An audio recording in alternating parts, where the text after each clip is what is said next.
Sveiki prisijungę. Šiandien mes su Egle pakalbėsime trumpai apie mindfulness. Tai bus toks 15 minučių sąmoningumas mums, kad geriau suprastumėme, apie ką šita praktika yra ir kodėl jinai tokia populiari šiuo metu. Tai Egle, ir pradėkim gal nuo to būtent ir klausimo, tai kodėl mindfulness toks populiarus šiuo metu yra? Turbūt atsakymas labai paprastas dėl to, kad mes vis mažiau būnam dabarties akimirkoje. Tiek daug informacijos, tiek daug veiksmo, tiek daug visko supa mus, kad mes labai dažnai net pamirštam, o kur iš tiesų yra mūsų fizinis, pavyzdžiui, kūnas. Nes įvairios socialinės medijos, ypač telefone, jos taip įtraukia, kad dingsta laiko, erdvės suvokimas ir tikrai tada labai svarbu sugrįžti į čia ir dabar. Ir tikrai ir net žiūrovus kviečiu pabandyti šią akimirką pajausti savo pėdas. Galbūt jos remiasi į kažkokį pagrindą, galbūt jos kur nors sofoje, lovoje ar ne, ir neturi pagrindo, bet vis tiek pabandyti pajausti, kur yra mano pėdos. Ir tikrai šita užduotis gali vieniems būti labai lengva, kitiems ganėtinai sudėtinga. Esu girdėjusi, kad labai sunku yra pajausti savo pirštus, jeigu taip sakant. Nežinau, ar esi pati su tuo susidūrusi, kad klientai sakytų, nejaučiu savo pirštų. Tikrai esu susidūrusi ir su tuo, kad nejaučia savo pirštų, ir tikrai esu susidūrusi su tuo, kad sako, galvą jaučiu, dar kvėpuoju, tai dar krūtinę ir plaučius dar jaučiu, bet kas jau žemiau, tai jau nieko nebejaučiu. Tai iš tiesų tas mūsų santykis su kūnu, jisai po truputį gali būti atkurtas, bet jį svarbu atkūrinėti. Tai ne tik pirštus būna sunku pajausti, bet ir kitas kūno dalis, kurias tarsi esam pamiršę. Tai girdžiu, kad mindfulness padeda sugrįžti čia į dabar ir tuo pačiu padeda susijungti kažkaip su savo kūnu, ar ne? Kokių dar naudų galime gauti praktikuodami dėmesingumą, sąmoningumą kasdienybėje? Tai pirmiausia tai, kad apskritai pradedam pastebėti, kas aplink mus vyksta. Man viena klientė yra sakiusi, sako, ilgą laiką pavasaris mane tiesiog ištikdavo. Vat einu ir staiga viskas jau žalia, viskas jau žydi ir žmonės sako, jau kaip pavasaris. O dabar, sako, aš pastebiu, kad ne šiaip taip ima ir ištinka, bet pumpurai po truputį skleidžiasi, kvapas kažkoks kitas atsiranda. Ir taip pastebiu, kaip pavasaris ateina. Tai čia viena iš mindfulness naudų, kad mes galim pastebėti, kas iš tiesų aplink mus vyksta. Tai čia vienas dalykas, kitas dalykas tai, kad mūsų dėmesio šiuo metu nori labai daug dalykų, ar ne? Įvairūs notificationai, pranešimai, kurie nuolat vienaip ar kitaip mus bando pasiekti ir mūsų dėmesys labai išsiskaidęs būna. Tai dėmesingas įsisąmonimas, mindfulness, lietuviškai kartais taip verčiamas, arba tada irgi kitas vertimas, padeda susitelkti į vieną dalyką ir iš tiesų tame dalyke išbūti. Ir kas labai svarbu, tie dalykai gali būti malonus ar ne, kaip, pavyzdžiui, galim dėmesingai valgyti desertą, kuris labai ten maloniai tirpsta mūsų burnoje ir jausti visą skonį. Tačiau gali būti ir tai, kad pavyksta susidurti su nemaloniam patirtim ir išbūti tas nemalonės patirtis. Ir kas labai svarbu, patirti, jog net ir nemalonios būsenos ar patirtis, jos praeina. Čia iškart kyla toks pastebėjimas turbūt, kad labai dažnai, kai žmonės praktikuoja meditacijas, mindfulness, dėmesingumą, jie būtinai galvoja, kad tai su atsipalaidavimu labai susiję. Bet pati mini, kad gali būti ir sunkių jausmų. Tai koks čia atsipalaidavimas tada? Iš tikrųjų, mindfulness, dėmesingas įsisąmoninimas visai nėra tikslo atsipalaiduoti. Jeigu iš tiesų medituojant, praktikuojant, imam ir atsipalaiduojam, labai puiku, tai toks labai geras šalutinis poveikis, bet tai nėra pagrindinis tikslas. Pagrindinis tikslas yra įsisąmoninti tai, kas yra šią akimirką. Ir vienas iš pagrindinių principų yra nevertinti to.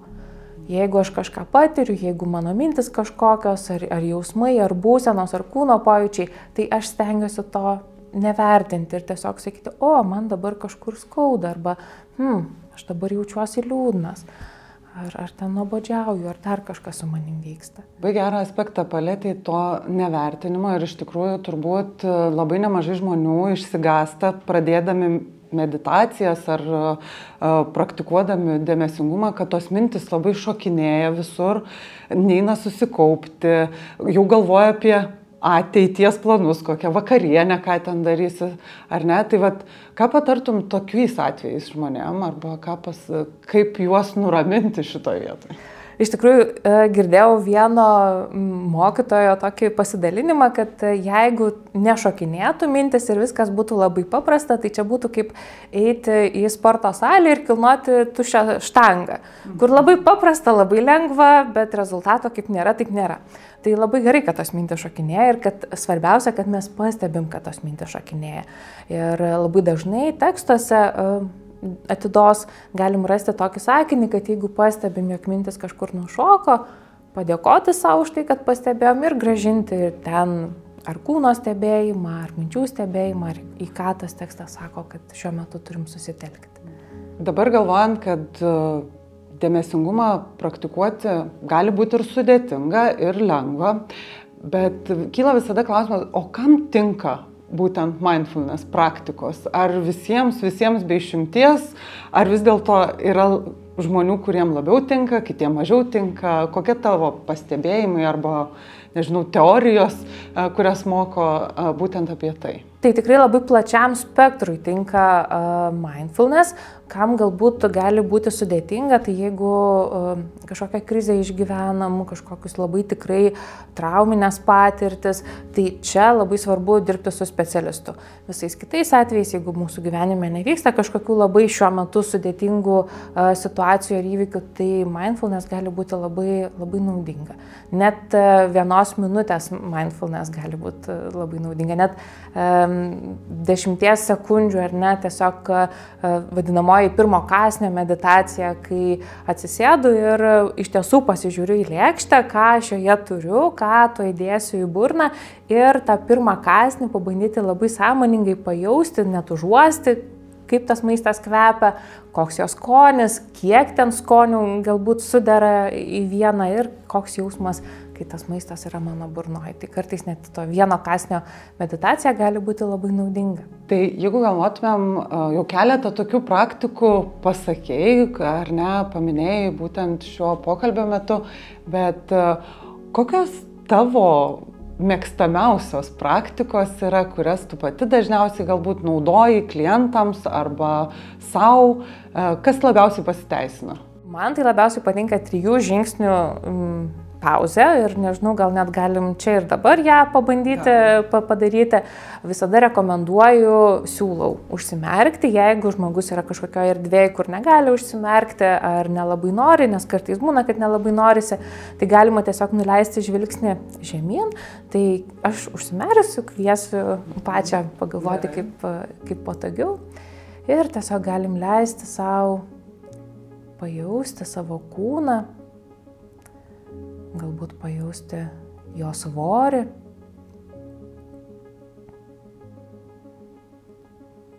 Ir leisti savo, niekaip nevertinant, tiesiog pastebint, pastebėti, kokie šią akimirką yra mano kūno pojūčiai.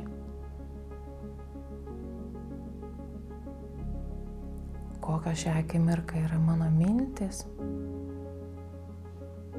Niekaip nebandyti jų vertinti, nebandyti jų kažkaip pagauti, tiesiog pastebėti. Kokie yra mano jausmai, galbūt kažkokie kyla.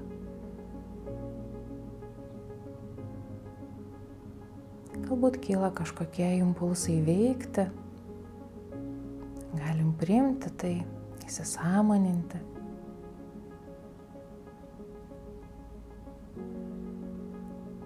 Įsivaizduoti, kad mūsų dėmesys šią akimirką yra toks platus, kad gali apimti viską, kas tik ateina į mūsų dėmesio lauką. Galbūt tai kažkokie garsai, galbūt dar kažkas, kas šią akimirką nori mūsų dėmesio.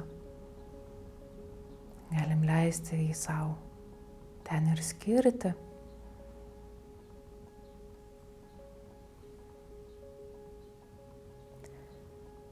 Ir dabar po truputį galim bandyti savo dėmesį siaurinti tik iki kvėpavimo stebėjimo. Kvėpavimo niekaip keisti nereikia. Tiesiog pastebim, kaip įkvepiam, padarom trumpą pauzę, iškvepiam, vėl padarom trumpą pauzę. Leisti savo įsisąmoninti, kaip oras patenka pro mūsų nosies šnerves, pripildo plaučius, pilvą ir su iškvėpimu iškeliauja.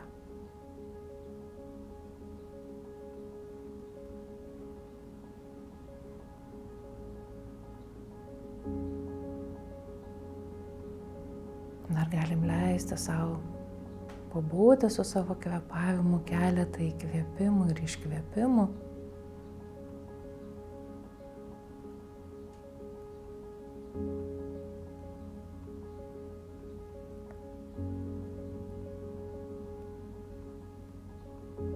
Ir dabar po truputį galim leisti savo vėl praplėsti savo dėmesį taip, kad jis galėtų apimti visą tai, kas šiuo metu nori patekti į mūsų dėmesio lauką. Galbūt tai kažkokie kūno pojūčiai, kažkokios mintis,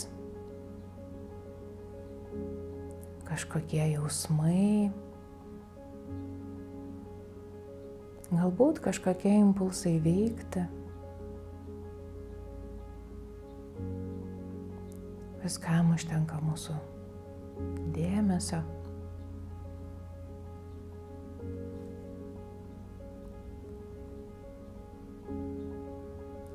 Ir galim leisti savo išgirsti palinkėjimą. Palinkėjimą, kuris ateina iš mūsų vidaus. Galbūt norim savo kažką palinkėti likusiai dienai.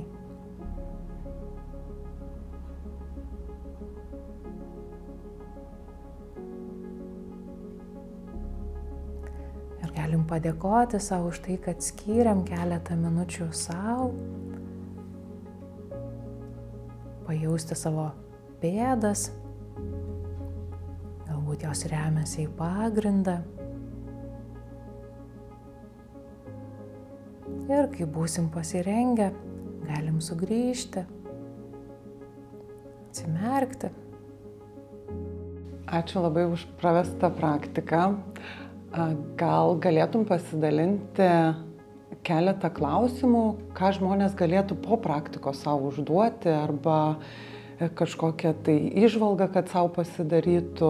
Galvoju, kad dar šiek tiek apie šitą praktiką pasakysiu, kadangi ją galima, mes darim čia ilgesnę, galima ją ir gerokai trumpesnę daryti, tai praktikos esmė yra tai, kad dėmesys yra platus, tada dėmesys susiaurėja į kvėpavimą ir dėmesys vėl pasidaro platus. Tai čia tarsi smėlio laikrodis, kuris platu, siaura, platu. Ir jį tikrai galima daryti įvairiose vietose, pavyzdžiui, kai laukiam kažko, ar labai tinka, kai laukiam kažko, arba kai, ten nežinau, kamštį sėdim ir jeigu ten ilgas tas kamštis, galim neužsimerkti, bet tiesiog pabandyti pastebėti. Ir net šitos praktikos metu galim savo užduoti tokį klausimą, pavyzdžiui, ar ne, krūva dalykų, krūva darbų, nežinau, nuo ko pradėti, atrodo skęstu, tuoj panika apims ir jau ten nežinau, ką daryti. Galiu savo užduoti klausimą, kas šią akimirką man svarbiausia. Ir praktikos metu galbūt iškils atsakymas ir labai dažnai iškyla atsakymas. Vienas iš tokių klausimų, ką galim išsinešti, tai o kaip aš dabar jaučiuosi? Kaip pasikeitė mano būsena, ar pasikeitė mano būsena nuo prieš praktiką ir po praktikos? Galbūt ką pastebėjau praktikos metu, ar ne? Ypač jeigu darom pirmo kąsnio praktiką, galbūt aš suvokiau, kad tas maistas, kuris yra mano lėkštėj, aš jo visai valgyti nenoriu, nes man jisai, nežinau, nepatrauklus, kažkaip keistą kvapą turi ir dar kažkokie dalykai. Labiausiai dabar koks klausimas iškyla, kaip aš esu šią akimirką. Ir ar tai, ką darau, pavyzdžiui, ar ką rengiuosi daryti, tinka man šią akimirką. Galbūt aš turiu intenciją imti telefoną, nes man labai baisu kažkas ir aš noriu pabėgti ir truputį atsitraukti. Tai ar tikrai man telefoną reikia, kad aš atsitraukčiau, galbūt geriau išeičiau pasivaikščioti ir mano kūnas sako, kad visai norėčiau pajudėti, pavyzdžiui, ar ne? Tai tas toks galėjimas truputį išgirsti save ir savo kūną, savo mintis, savo jausmus. Dar taip vis primenu, nevertinant.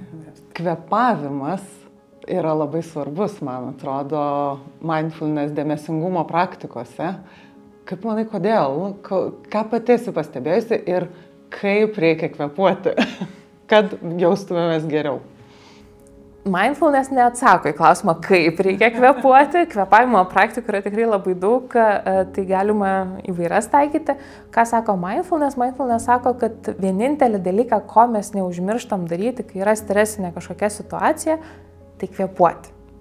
Ir kvėpavimas gali būti kaip inkaras, į kurį mes galim tarsi taip įsikibti ir kas bevyktų, mes vis tiek kvėpuojam. Ir kai susitelkiam į kvėpavimą, neretai, net nelabai sąmoningai, jisai šiek tiek sulėtėja. Dažnai praktikų metu sakoma, nereikia nieko keisti, nereikia lėtinti ar greitinti, ar kažkokius ten intervalus daryti, tiesiog stebėti kvėpavimą. Ir labai dažnai stebint kvėpavimą mes patys nurimstam ir mūsų kvėpavimas nurimsta. Tai neretai kvėpavimas praktikų metu vadinamas inkaru, į kurį mes tikrai taip galim, kad nenuneštų mūsų laivo, mūsų minčių, kad taip neišneštų į atvirą vandenyną, tai mes turime į ką tarsi įsikibti. Tai ir pabaigai keletas dar klausimų, tai kokios dažniausiai klaidos pasitaiko prieš pradedant praktikuoti mindfulness arba dėmesingumą? Tai turbūt viena iš tokių, kad aš turiu viską mokėti ir man turi puikiai sektis ir jeigu man nesiseka, tai jau labai blogai ir vadinasi, aš turiu mesti, nes man nesiseka. Arba tai, kad man kyla nuobodulys ir man neįdomu ten nes kūno skanavimas kartais gali trukti pusvalandį, kartais 40 minučių. Man neįdomu, aš negaliu išbūti čia taip, kaip čia įmanoma ir tada aš metu. Tai vienas iš tokių patarimų yra, pavyzdžiui, keisti poziciją, stovimą, gulimą, sėdimą. Kitas trumpinti ir jeigu negaliu išbūti tų 30 minučių iš pradžių, tai pabūti bent 5 minutės, bent minutę pabūti ir tai jau yra daug. Tai toks turbūt leidimas savo daryti netobulai. Čia labai geras pastebėjimas, nes iš tikrųjų turbūt žmonės labai nori iš karto mokėti ir gerai daryti, ar ne? Bet kyla tada klausimas, o tai kiek laiko paskirti mindfulness praktikom kasdien? Šiaip tokia rekomendacija yra apie pusvalandį, bet čia tokia jau rekomendacija, tokia Uber rekomendacija.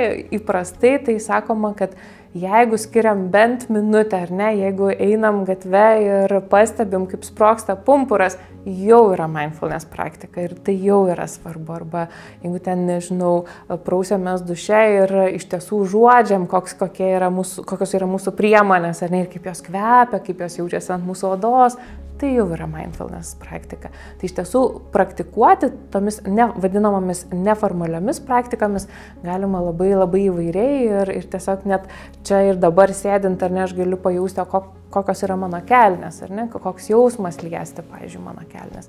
Jau yra mindfulness praktika. Suprantu, kad čia galime išskirti dvi rūšis tokias kaip mindfulness praktikų, tai yra ta formali, kur pravedėt, ar ne, jūs, Egle, ir tuo pačiu kasdienė tokia integruota į mūsų kasdienybę. Tai gal galite trumpai papasakoti, tai koks čia skirtumas ir kada, kurią čia naudoti mums reikėtų?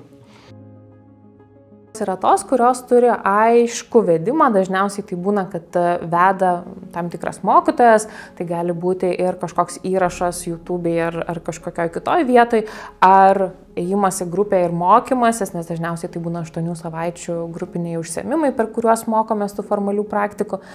Tai yra toks apibrėžtas aiškus modelis. Neformalios praktikos yra visa tai, kame mes atsidūrėme čia ir dabar, kur dėmesį sąmoningai, ar ne, nes galima atsidurti čia ir dabar, ištiko kažkoks stiprus garsas, mes staiga išsigastam ir esam čia ir dabar, bet tai darom nesąmoningai, nes mūsų garsas tarsi atvedė į čia ir dabar. Bet jeigu aš sąmoningai pasirenku, kad aš dabar pagalvosiu, kokia yra dabar mano aplinka, kaip aš jaučiuosi, kaip aš sėdžiu, ar ne, ten aš stoviu ar guliu ar dar kažką darau, tai jau yra sąmoningas atvedimas ir tokių neformalių praktikų galim susigalvoti pačių įvairiausių, kai gražus oras, labai smagu eiti iš tiesų ir tyrinėti aplinką ir tam, pavyzdžiui, skirti 5-10 minučių, kur tiesiog išeinu ir nežinau, kur eisiu, bet tikslo išeinu tyrinėti ir žiūrėti, kam norisi skirti dėmesio, kaip auga, nežinau, kažkokia gėlė šalia mano namo galbūt dar kažkas. Tai ačiū labai už atsakymus į mano tuos klausimus. Galbūt paskutinis, tas jau pats svarbiausias klausimas. Tai žmogus dabar galvoja, mąsto, kad gal norėtų išbandyti tą mindfulness praktikas, bet dar dvejoja. Tai ką galėtumėt patarti tokiam žmogui, kad paskatintumėt galbūt tikrai išbandyti tai? Turbūt tiesiog pabandyti ir tikrai pradėti nuo bent jau išbandyti tas kelias praktikas, kurias aptariam mūsų susitikimo metu. Pažiūrėti, koks yra jausmas, ar skiriasi kažkas, ar sunku yra ten iš tiesų pažiūrėti į tą maistą, kurį aš valgau, pavyzdžiui. Ar sunku išbūti tas kelias minutės, sutelkiant dėmesį plačiai, kvėpavimui ir vėl plačiai. Tai jeigu pradėtų nuo tokių dalykų, tai tikrai tikiu, kad jau galėtų rasti tą atsakymą, kiek tai tinkama ir kiek norisi ieškoti toliau informacijos. Ačiū labai, tikiuosi mūsų žiūrovai susidomėjo mindfulness ir kviečiu žiūrovus, jeigu norite pabandyti mindfulness, norite sužinoti galbūt daugiau, tuo pačiu ir pasikonsultuoti su psichologu, tai galite registruotis pas Eglę konsultacijai pokyčiunamai.lt.